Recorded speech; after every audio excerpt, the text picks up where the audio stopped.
We got no houses. Why is this? Unless you got a couple million in your sock drawer, you're just left to renting.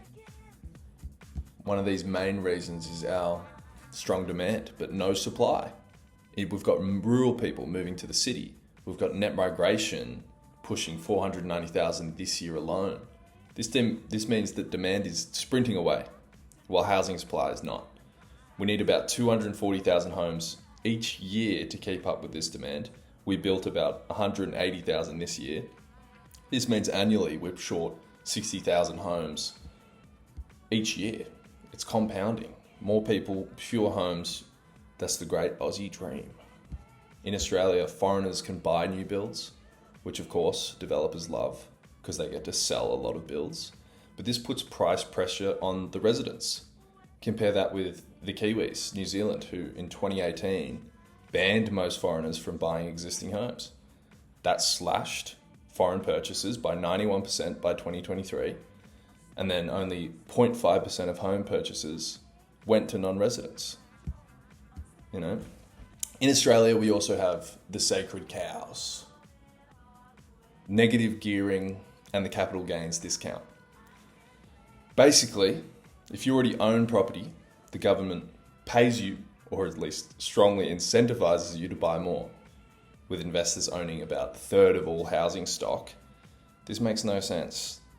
First home buyers are stuck renting, and people who own 18 properties are incentivized to buy 10 more.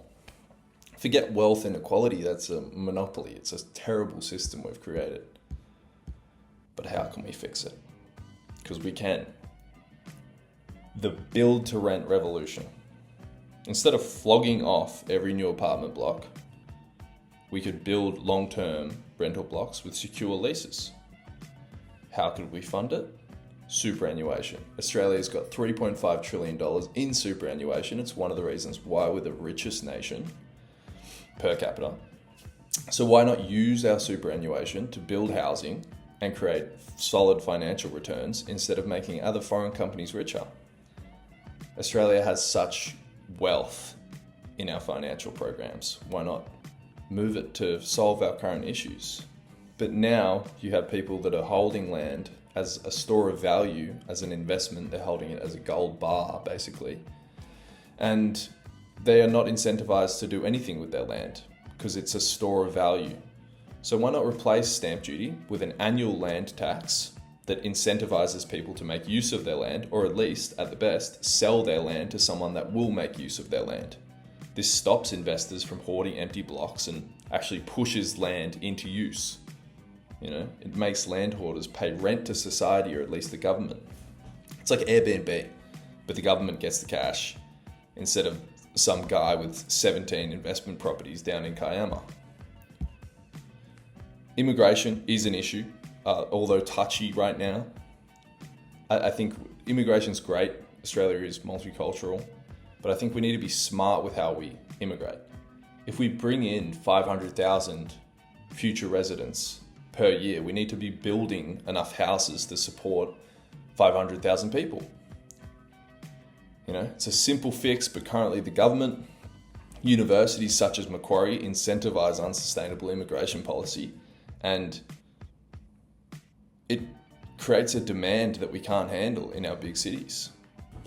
The government promised 1.2 million new homes in 2029, but everyone knows we're not going to hit it.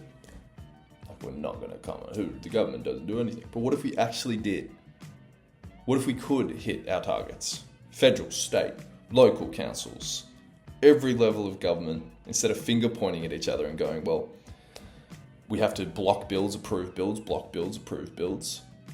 Let's stop blaming each other. Take every level of government, start communicating, start collaborating, and just build some bloody houses, so we can reform tax, increase supply, and just build some houses for Aussies. I mean, we could also kill some sacred cows, but nobody wants that, right?